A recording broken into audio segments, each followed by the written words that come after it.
Зарина, сәлем. Сәлем. Кемнең бала чак сурәте төшерелгән икәнен белергә тиеш буласың. Киттекме? Киттек. Беренче.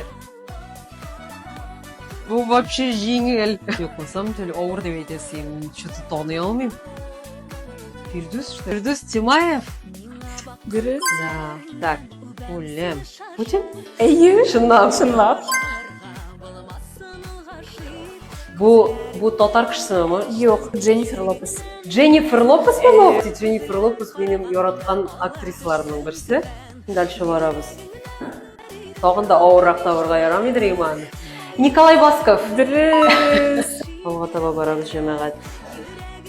Алла. Bu таныш бу. Хания Фәрхи. Дөрес. Хәмдүнә Тимергалиева диясең, конечно. Bu миңа калса гүзәл ураза. Ну, конечно, это Мэло. Майкл Джексон. Дөрес. Һәм соңгысы менә тагын. Кем әле бу? Җәмәгать бу шыгыздан мутса кайсы? Кем бу? Кем икәнен кайсыгыз комментарийга яза, Әйе. шуңа бүләк була.